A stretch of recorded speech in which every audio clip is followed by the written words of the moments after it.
संख्या पद्धति को दो भागों में बांटा गया। एक को कहा गया वास्तविक संख्या और एक को कहा गया काल्पनिक संख्या। संख्या पद्धति को कई भागों में बांटा गया? दो भागों में। कौन कौन? एक वास्तविक संख्या, एक काल्पनिक संख्या। तो हमें इससे नहीं मतलब है, काल्पनिक संख्या में पढ़ना भी नहीं है वैसे भी, लेकिन हम दोनों बता रहे हैं वास्तविक और काल्पनिक होता क्या है। दोस्तों वास्तविक संख्या ऐसी संख्या होती है जिसका कुछ वैल्यू होता है, कुछ मान होता है, वो हमारी क्या कहलाती है? वास्तविक संख्या कहलाती है। जैसे हम कह सकते हैं कि परमेय और अपरमेय दोनों के सम्मिलित रूप को दोस्तों हम संख्या पद्धति कहते हैं। परमेय और अपरमेय दोनों के सम्मिलित रूप को, परमेय अपरमेय दोनों के सम्मिलित रूप को दोस्तों हम क्या कहेंगे? वास्तविक संख्या कहते हैं, क्योंकि वास्तविक संख्या के यही दोनों पार्ट हैं, परमेय और अपरमेय। अब आती है दोस्तों काल्पनिक संख्या। तो दोस्तों काल्पनिक संख्या ऐसी, काल्पनिक मतलब समझ सकते हैं जिसकी कल्पना की जाए, हो ना ओरिजिनल, उसका मान कुछ हो ना, बस कल्पना की जाए। तो जिसकी हम केवल कल्पना कर रहे हो, वास्तव में वो नहीं हो, वो हो नहीं, बस हम उसकी क्या करें दोस्तों? कल्पना करें। ऐसी संख्या हमारी क्या कहलाती है? काल्पनिक संख्या कहलाती है। इसकी केवल दोस्तों हम क्या करते हैं? परिकल्पना करते हैं। क्या करते हैं? परिकल्पना करते हैं। ये वास्तविक संख्या होती नहीं है दोस्तों, क्या करते हैं? इसकी केवल हम परिकल्पना करते हैं। आइए परिमेय संख्या, अपरिमेय संख्या के बारे में जानते हैं।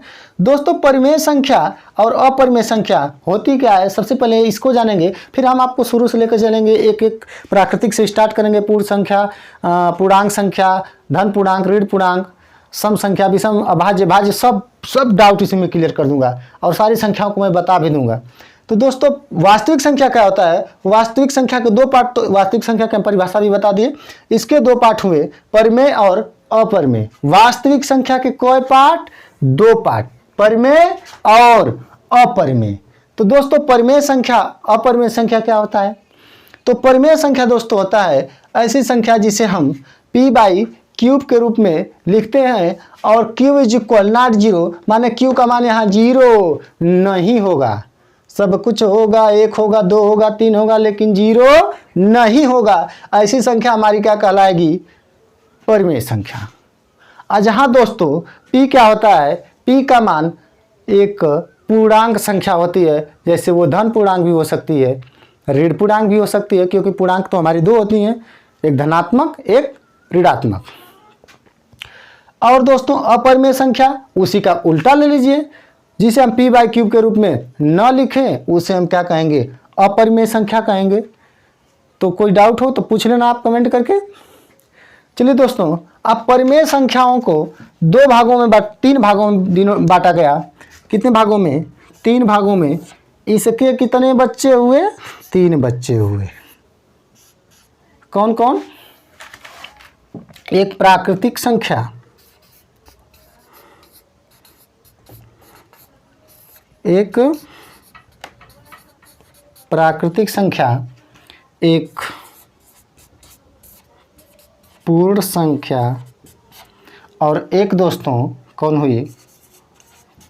पूर्णांक संख्या। कोई डाउट हो तो क्लियर कर लेना आप लोग कमेंट करके। दोस्तों परिमेय संख्या को तीन पार्ट, प्राकृतिक संख्या, पूर्ण संख्या, पूर्णांक संख्या, ये तो इनके पार्ट हैं। अब चलिए दोस्तों हम एकदम शुरू से, जो कि प्राकृतिक संख्या से शुरू किया जाए, ताकि आपको पूरी आज की क्लास समझ में आ जाए। चलिए दोस्तों स्क्रीनशॉट ले लीजिए आप, हम हट जा रहे हैं। चलिए ले लिए होंगे आप स्क्रीनशॉट। दोस्तों आप लोग नोट्स, कॉपी और एक पेन लेकर बैठिएगा। बहुत महत्वपूर्ण चीज़ें बता रहा हूँ, नोट करते चलिएगा। फिर ये सब क्लास आप दोबारा जब होगी तब न पाएंगे आप। इससे बढ़िया है कि आप तुरंत इसको नोट करते चलिए। स्क्रीनशॉट ले लिए होंगे आप। चलिए मैं इसको मिटाता हूँ। बच्चों आपके लिए ही ये सब हो रहा है, इतना मेहनत, तो आप मेरे चैनल को लाइक, सब्सक्राइब, शेयर ज़रूर करिएगा, ताकि हमें भी आपसे एक प्रेरणा मिले कि नहीं, हमारे साथ बच्चे मेहनत से जुड़कर पढ़ रहे हैं। चलिए दोस्तों अब शुरू किया जाए नंबर सिस्टम के एकदम फर्स्ट नंबर से। तो दोस्तों नंबर सिस्टम में सबसे पहले हम जानेंगे प्राकृतिक संख्या के बारे में। किसके बारे में? प्राकृतिक संख्या के बारे में। दोस्तों आज की वीडियो थोड़ा लंबा होगी क्योंकि मैं बहुत बेसिक से और थोड़ा स्लो समझा रहा हूँ। कोशिश कर रहा हूँ कि जल्दी जल्दी करूँ, लेकिन अब इतनी टॉपिकें हैं कि अब इतने जल्दी में नहीं कवर हो पाएगा, थोड़ा लंबा होगी वीडियो। फिर भी आप लोग मेहनत करके मेरे वीडियो को ज़रूर देखिएगा और अच्छा लगे तो लाइक सब्सक्राइब शेयर प्लीज़, कम से कम इतना तो सपोर्ट यार कर दीजिए आप लोग। आप ही के माध्यम से हमको भी चलना है, एक मोटिवेशन मिलता है, एक प्रेरणा मिलती है आपके माध्यम से कि और अच्छा किया जाए ताकि बच्चों को भविष्य जो और बेहतर हो सके। चलिए दोस्तों, प्राकृतिक संख्या क्या होती है? प्राकृतिक संख्या दोस्तों वे संख्या होती है, थोड़ा सा एक मिनट दोस्तों, प्राकृतिक संख्या थोड़ा सा चुहा गया था दोस्तों। प्राकृतिक संख्या क्या होती है? प्राकृतिक संख्या वे संख्या होती है जो एक से शुरू होकर, कहाँ से दोस्तों? एक से शुरू होकर अनंत तक जाती है, वो दोस्तों क्या कहलाती है? हमारी प्राकृतिक संख्या कहलाती है। क्या दोस्तों? वे संख्या जो, परिभाषा चलिए मैं लिख रहा हूँ, एक से, वे संख्या जो एक से, एक ऐसे भी लिख दे रहा हूँ, क्वेश्चन कर दे रहा हूँ, एक से शुरू होकर अनंत तक जाती है वह संख्या प्राकृतिक संख्या कहलाती है। वह संख्या प्राकृतिक संख्या कहलाती है। दोस्तों ये रही आपकी परिभाषा प्राकृतिक संख्या की। यदि हम परिभाषा के साथ आपको नोट कराएंगे, थोड़ा वीडियो लंबी होगी, इसीलिए हम सिर्फ बताते चल रहे हैं, आप समझने की कोशिश करिएगा। उदाहरण के तौर पर लीजिए, प्राकृतिक संख्या में दोस्तों परिभाषा से आप समझ गए होंगे कि वे संख्या जो एक से शुरू हो अनंत तक जाए, 1 2 3 4 5 6 7 डॉट डॉट डॉट कहाँ तक जाए? अनंत तक जाए, वो संख्या हमारी क्या कहलाएगी? प्राकृतिक संख्या। समझ में आ गया? न हो तो फिर एक बार सुनिए, वे संख्या जो एक से शुरू हो और कहाँ तक जाए? अनंत तक जाए, वो संख्या हमारी क्या कहलाएगी? प्राकृतिक संख्या। जैसे 1 2 3 4 5 डॉट डॉट डॉट डॉट कहाँ तक दोस्तों? अनंत तक। ये हमारी क्या होगी दोस्तों? प्राकृतिक संख्या। अगली परिभाषा है दोस्तों, जो अगली संख्या है वो है पूर्ण संख्या। चलिए अब हम आपको, थोड़ा वीडियो ज़्यादा लंबा होगा इसलिए शॉर्ट में करते चलें धीरे धीरे। अगली है पूर्ण संख्या। पूर्ण संख्या दोस्तों क्या होता है? हाई प्राकृतिक संख्या है ना, देख रहे हैं आपका समन्वय है। हाई प्राकृतिक संख्या है, एक अगवा जीरो लगा दो। क्या लगा दो? जीरो जी, जीरो, एक लड्डू। यही के अगवा एक जीरो लगा के ऐसे ऐसे लिख दो जैसे ही लिखा है, यो कहाँ तक जाएगी? अनंत तक। समझ में आ गई बात?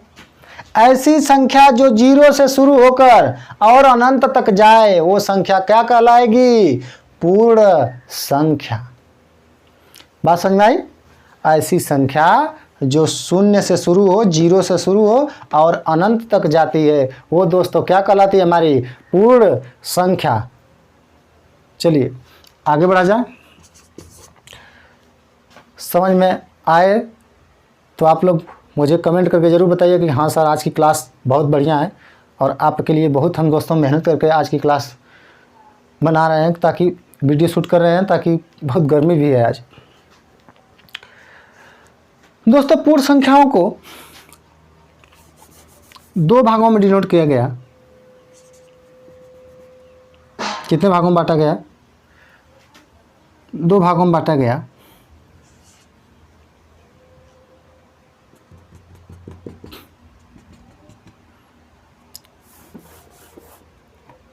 एक को कहा गया दोस्तों, पूर्ण संख्या समझ में आ गई तो आइए बता ही देता हूँ। तीसरी है पूर्णांक संख्या। क्या है? पूर्णांक संख्या। वैसे आपको ना समझ में आता शायद, तो हम ऐसे करके परिभाषा से इसका भी समझा देते हैं। पूर्णांक संख्या दोस्तों क्या होती है? ऐसी संख्या वे संख्या जो धनात्मक ऋणात्मक दोनों में चलती है, वो दोस्तों क्या कहलाती है? पूर्ण या पूर्णांक कहलाती है। ऐसी संख्या जो प्लस में भी हो और माइनस में भी हो, ऐसी संख्या हमारे दोस्तों क्या कहलाएगी? पूर्णांक संख्या कहलाएगी। कैसे? जैसे यहाँ 0 ले लिया जाए और 0 के बाद वाली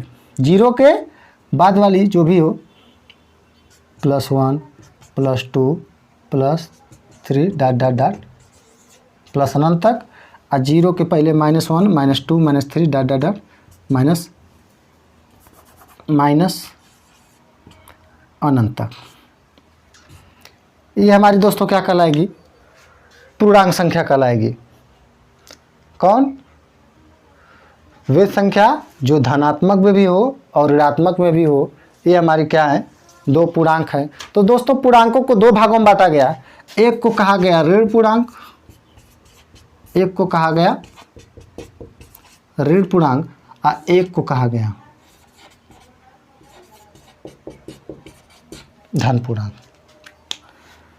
एक को कहा गया धन पूर्णांक। दोस्तों ऋण पूर्णांक धन पूर्णांक क्या होता है? पूर्णांक समझ में आ गया। ऐसी संख्या, वे संख्या जो ऋणात्मक धनात्मक दोनों में चलती हो, वो संख्या पूर्ण संख्या या पूर्णांक कहलाती है। दोस्तों पूर्णांकों को दो भागों में बांटा गया, एक धन पूर्णांक, एक ऋण पूर्णांक। धन पूर्णांक क्या होता है? 0 के बाद जो भी संख्या आएगी +1 +2 +3 डॉट डॉट डॉट अनंत तक, वो हमारी धन पूर्णांक होगी। और 0 के पहले जो भी संख्या आएगी -1 -2 -3 डॉट डॉट डॉट अनंत तक, ये हमारी क्या कहलाएगी? ऋण पूर्णांक। अरे 0 के आगे बढ़ जाओ तो प्लस में जाओगे, 0 के पहले आओगे तो माइनस में आओगे, ये बात श्योर है। समझ में आ गई? तो 0 के आगे धन पूर्णांक और 0 के पीछे ऋण पूर्णांक। पूर्णांक हमारे दो होते हैं, एक ऋण पूर्णांक, एक धन पूर्णांक। समझ में आ गया? तो चलिए स्क्रीनशॉट लीजिए, हम आगे की तरफ बढ़ें।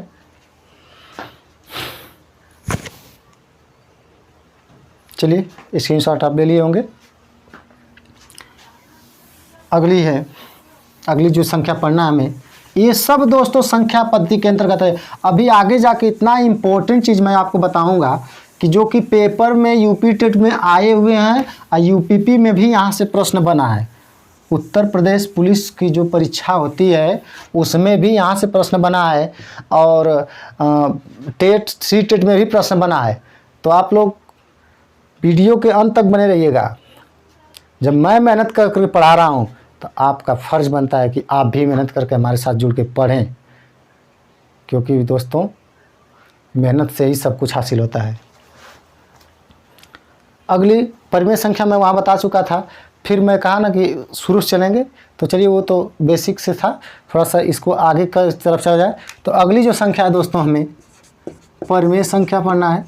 परिमेय संख्या, चलिए जल्दी जल्दी बताऊंगा ताकि वीडियो आपका लंबा ना हो। परिमेय संख्या क्या होता है दोस्तों? पहले बता चुका हूँ, फिर एक बार और रिवाइज कर दे रहा हूँ। वे संख्या जो p/क्यूब के रूप में लिखी जाए वो क्या कहलाती है? हमारी परिमेय संख्या कहलाती है। क्या दोस्तों? वे संख्या जो p/क्यूब के रूप में लिखा जाए वो दोस्तों क्या कहलाती है? परिमेय संख्या। लेकिन q = नॉट 0, माने q बराबर 0 क्या होगा? q बराबर क्या होगा? मैं बताया हूँ, आप कमेंट करिए जल्दी। q का मान क्या होगा? q बराबर 0 नहीं होगा भाई। वे संख्या जो, इसकी परिभाषा लिख देता हूँ, इंपॉर्टेंट है इसलिए मैं लिख रहा हूँ, आप लोग भी नोट करिए। वे संख्या जो p/क्यूब के रूप में लिखी या लिखते हैं वे संख्या जो p बाई क्यू के रूप में लिखते हैं उसे हम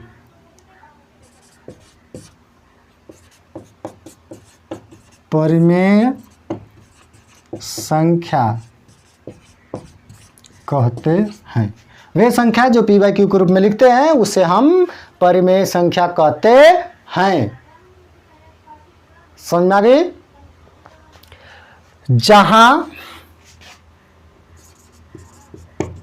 जहां p बराबर क्या होता है दोस्तों? पूर्णांक। क्या होता है? p बराबर क्या होता है? पूर्णांक संख्या। वो धन पूर्णांक भी हो सकता है, ऋण पूर्णांक भी हो सकता है। q बराबर जीरो को छोड़कर शेष पूर्णांक संख्या, शेष पूर्णांक संख्या। p बराबर, जहां p बराबर पूर्णांक संख्या होता है और q बराबर जीरो को छोड़कर शेष पूर्णांक संख्या होती है। लिख लो। आप लोग नोट कर रहे होंगे, नोट करते चलिएगा।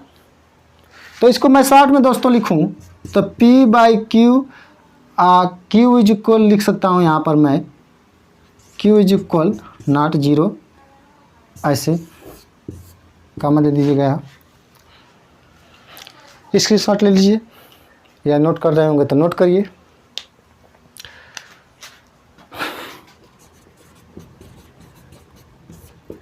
यहाँ जीरो नहीं होगा, बाकी 1 2 3 हो सकता है यहाँ q का मान, लेकिन जीरो नहीं होगा। यहाँ देख रहे हैं आप लोग q is equal not zero, माने q का मान जीरो नहीं होना चाहिए।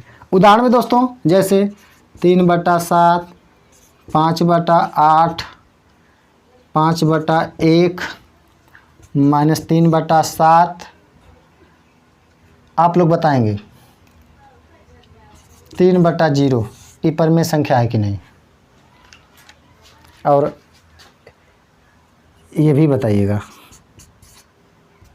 बताइए परिमेय संख्या है? बताइए।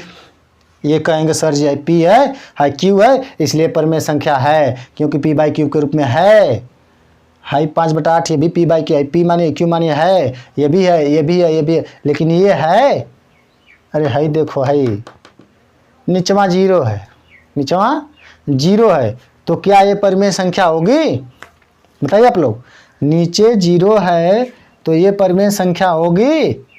कहेंगे सर जी नहीं होगी, क्योंकि लिखा है कि q का मान जीरो नहीं होना चाहिए, अब p का मान तो एक पूर्णांक संख्या है, 1 2 3 कुछ भी हो सकता है। ठीक, या माइनस है तो कहेंगे सर जी माइनस में है, ये परिमेय संख्या है, क्योंकि पूर्णांक संख्या p बराबर पूर्णांक संख्या, पूर्णांक तो हमारा धन भी हो सकता है, धन पूर्णांक भी हो सकता है, या ऋण पूर्णांक भी हो सकता है। तो कंसेप्ट क्लियर हो गया होगा। हम कहें ना आपसे कि आज आपकी जो क्लास होने वाली है बहुत ही महत्वपूर्ण होने वाली है। ऐसे ऐसे मैं आज कंसेप्टों को आपके क्लियर करूंगा कि आप खुद सोचेंगे कि अरे ये तो मैं नहीं जानता था। तो अब जानेंगे। अब AIT के साथ आप जुड़ गए हैं तो अब सब जान जाएंगे। अब चलिए स्क्रीनशॉट लीजिए।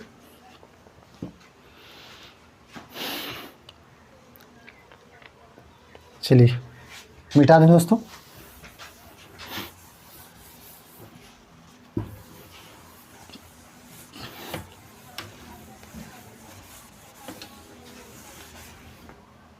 अगली जो दोस्तों संख्या पढ़नी हमें वो है अपरिमेय संख्या। अपरिमेय संख्या, अपरिमेय संख्या क्या होती है दोस्तों? वे संख्या जो p बाई क्यूब के, उसी का परिमेय का उल्टा अपरिमेय होता है भाई। परिमेय का उल्टा ही अपरिमेय होता है। अरे वे संख्या जिसे हम p बाई क्यूब के रूप में नहीं लिखे उसे लिखेंगे, इसे नहीं लिखेंगे, और जब नहीं लिखेंगे तो हो जाएगा अपरिमेय, और जब लिखते तो परिमेय होता। तो लिख लीजिए परिभाषा इसकी। वे संख्या जो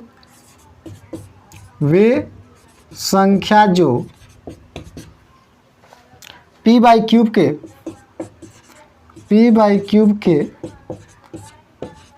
रूप में, p बाई क्यूब के रूप में नहीं लिखी जाती, नहीं लिखी जाती है वह संख्या अपरिमेय संख्या होती है। क्या कर रहा है दोस्तों? वे संख्या जो p/क्यूब के रूप में नहीं लिखी जाती वह संख्या अपरिमेय संख्या होती है। डाउट होगा तो कमेंट करके पूछ लेंगे आप लोग। समझ में आयल बा कि नहीं? वे संख्या जो p/क्यूब के रूप में नहीं लिखी जाती है वह संख्या अपरिमेय संख्या होती है। जैसे उदाहरण लीजिए, उदाहरण में दोस्तों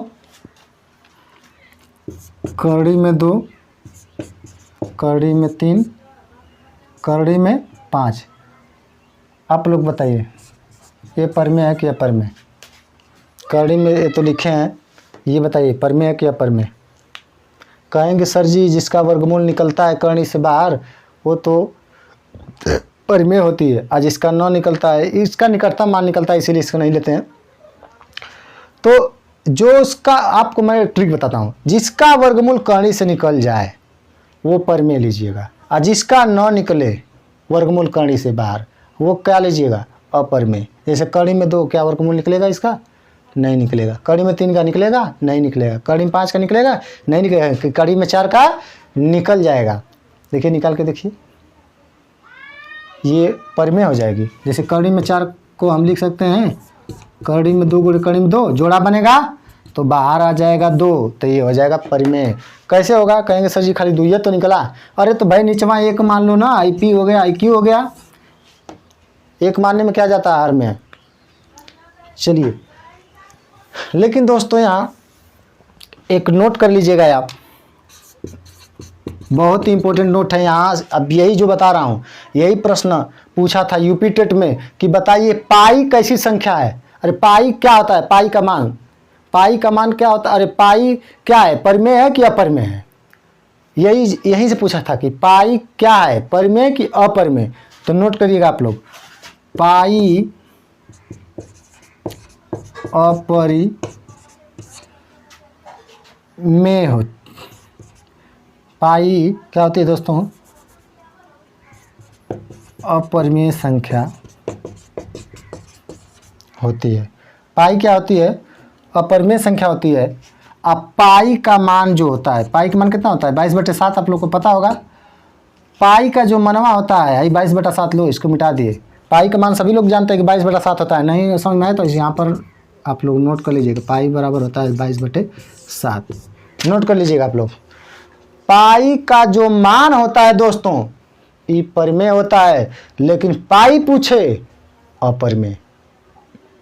ना समझ में आया होगा तो आप लोग कमेंट करके पूछिएगा हमसे। पाई जो होती है वो अपरिमेय संख्या होती है, लेकिन पाई का मान ई परिमेय होता है। ये पाई अपरिमेय, लेकिन पाई का मान परिमेय होता है। क्योंकि दोस्तों इसको हम तुलना करेंगे तो इसको मानेंगे P, इसको क्यूब, P/क्यूब के रूप में हुआ, तो ये हमारी हो जाएगी परिमेय, ये हो जाएगा परिमेय।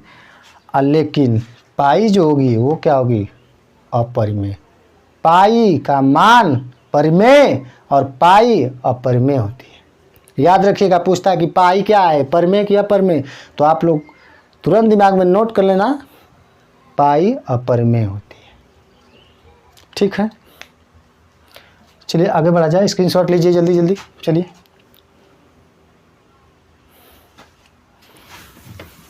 अगली जो पढ़ने की संख्या दोस्तों में, थोड़ा लंबी क्लास तो हो रही है आज की, लेकिन आप लोग छोड़ के मत जाइएगा। आपको पूरा कॉन्सेप्ट आज जो संख्या पत्ती के अंतर्गत आता है सब क्लियर कर दूंगा। अगली क्लास जो होगी सिर्फ वो क्वेश्चन करवाऊंगा। इस संख्या पत्ती के जो भी इंपॉर्टेंट क्वेश्चन है, प्रीवियस ईयर के क्वेश्चन है, जो यूपी टेट, सी टेट और यूपीपी में जो आए हुए हैं, सबको मैं करवाऊँगा। पहले आप इस क्लास को समझ लीजिए। अगली जो संख्या है दोस्तों वो है सम संख्या। क्या है? सम संख्या। सम संख्या क्या होता है? वे संख्या जो 2 से भाग देने पर पूरी पूरी विभाजित हो जाती है वो संख्या हमारी क्या कहलाती है दोस्तों? सम संख्या कहलाती है। वे संख्या जो 2 से डिवाइड करने पर वो पूरी पूरी विभाजित हो जाए, कट जाए, वो दोस्तों क्या कहलाती है? सम संख्या कहलाती है। जैसे मैं उदाहरण ही लिख दे रहा हूँ, आप लोग समझ जाइएगा, क्योंकि लंबा क्लास हो रहा है आज का बहुत, तो मैं सोच रहा हूँ कि जल्दी जल्दी बताकर आप लोगों को समझा भी दूँ और वीडियो भी थोड़ा छोटा हो जाए। 2, 4, 6, 8 डॉट डॉट डॉट। ठीक दोस्तों, आदि कर लीजिएगा चाहे जो भी।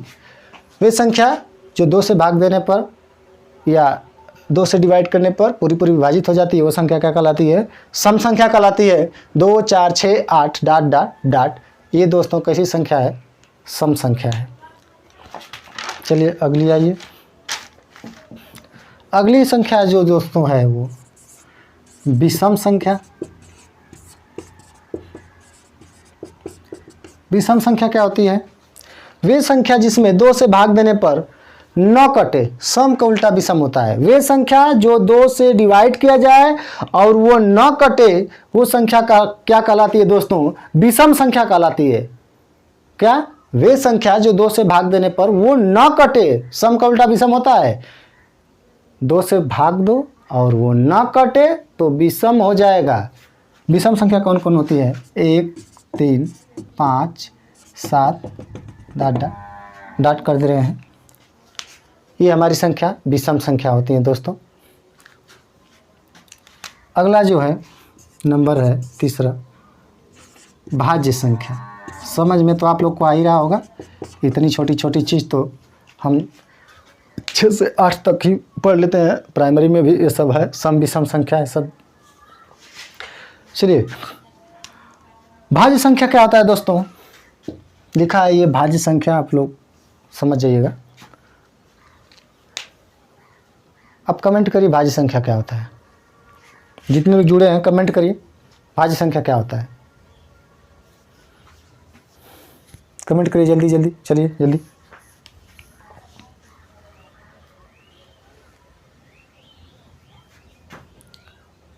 इसकी परिभाषा आप लिखिए। चलिए, ऐसी प्राकृतिक संख्या, क्योंकि इसकी परिभाषा नहीं लिखवाऊंगा तो आप गड़बड़ा जाएंगे।